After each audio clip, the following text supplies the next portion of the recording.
Halo semuanya, perkenalkan nama saya Muhammad Rasya Fikri dari Fakultas Pertanian jurusan Peternakan dengan NIM 44462500055 dengan kelas Kewarganegaraan kode kelas 459. Di sini saya akan menceritakan proyek citizen saya yang bertemakan banjir. Banjir merupakan salah satu masalah lingkungan yang sering terjadi di berbagai daerah di Indonesia. Banjir dapat disebabkan oleh curah hujan yang tinggi, saluran air yang tersumbat sampah, berkurangnya daerah resapan air, dan kebiasaan masyarakat membuang sampah sembarangan.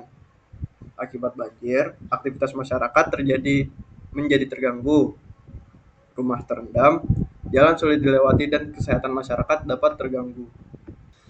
Banjir terjadi karena kombinasi faktor alam dan faktor manusia. Berikut beberapa penyebab utamanya. Yang pertama ada curah hujan yang tinggi, kedua sistem drainase yang buruk, ketiga ada kebiasaan membuang sampah sembarangan, keempat pengundulan hutan dan alih fungsi lahan, kelima ada pembangunan yang tidak terkendali, dan yang terakhir ada pendangkalan sungai. Pihak-pihak yang dirugikan karena banjir, yaitu jelas ada warga sekitar karena langsung terkena banjirnya. Yang kedua ada anak-anak dan lansia karena mereka rentan terkena penyakit dari air banjirnya. Terus pemerintah daerah karena harus mengalokasikan anggaran tambahan untuk menangani masalah kebersihan dan dampaknya, yaitu banjir. Dan yang terakhir ada pengguna jalan atau pengunjung yang berlalu lalang di daerah tersebut. Saya mewawancara dua mahasiswa untuk memperkuat hal yang saya rasakan ini. Yang pertama, saya mewawancarai mahasiswa yang menurutnya banjir seringkali terjadi karena banyak sampah yang menumpuk di selokan dan sungai.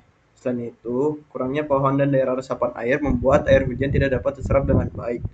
Ia mengatakan bahwa banjir mengganggu aktivitas mahasiswa, terutama saat pergi ke kampus karena jalan menjadi macet dan terganggu air. Ia juga berpendapat bahwa sebagian masyarakat sudah peduli terhadap masalah banjir. Hal tersebut terlihat dari adanya kegiatan kerja bakti dan kampanye menjaga kebersihan lingkungan. Namun ada orang yang kurang sadar dan namun ada orang yang kurang sadar akan pentingnya membuang sampah pada tempatnya. Mahasiswa kedua yang saya wawancarai menyatakan bahwa banjir memberikan dampak besar terhadap kehidupan masyarakat. Ketika banjir terjadi, aktivitas belajar dan pekerjaan menjadi terganggu. Selain itu, banjir juga dapat menyebabkan kerusakan barang-barang di rumah dan meningkatnya risiko penyakit. Menurutnya, masyarakat harus mulai menunjukkan kepedulian terhadap masalah banjir dengan mengikuti kegiatan kebersihan lingkungan dan tidak membuang sampah sembarangan. Namun, ia berharap kesadaran masyarakat dapat terus meningkat agar banjir dapat dikurangi. Solusi yang realistis yang pertama ada pembersihan dan pemeliharaan drainase secara berkala. Yang harus dilakukan yaitu kerja bakti bersihkan saluran air setiap 2 minggu sekali, menyediakan tempat sampah di titik-titik strategis, pemasangan papan himbauan dan larangan membuang sampah di sungai dan selokan. Yang kedua adalah membangun sumur resapan dan biopori. Kegiatan yang dilakukan adalah membuat sumur resapan di fasilitas umum seperti sekolah, masjid, dan kantor kelurahan. Yang kedua, membuat lubang biopori di halaman rumah warga, mengadakan pelatihan pembuatan biopori yang murah dan mudah. Yang ketiga adalah edukasi kampanye lingkungan. Kegiatan yang dilakukan adalah sosialisasi bahaya banjir dan cara pencegahannya, penyuluhan di sekolah dan lingkungan masyarakat, lalu ada kampanye media sosial tentang pentingnya menjaga kebersihan drainase.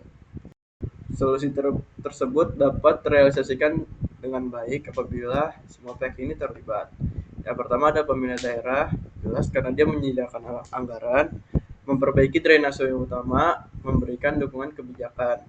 Yang kedua ada kelurahan dan RT RW, karena dia mengorganisasi kegiatan kerja bakti, mengawasi pelaksanaan program, menyiapkan informasi kepada warga. Yang ketiga jelas yang paling penting adalah warganya itu sendiri, karena dia berperan tidak membuang sampah sembarangan, mengikuti kerja bakti dengan rutin, membuat dan merawat sumur resapan serta biopori. Yang keempat ada peran sekolah untuk memberikan didikan lingkungan kepada siswa, melibatkan siswa dalam kegiatan penghijauan dan biopori.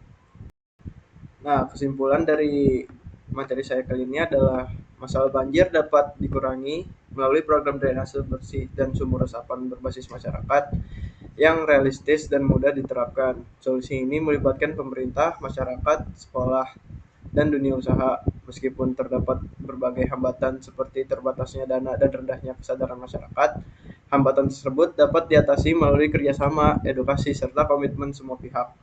Dengan pelaksanaan yang konsisten, program ini dapat menciptakan lingkungan yang lebih aman, sehat, dan bebas dari banjir.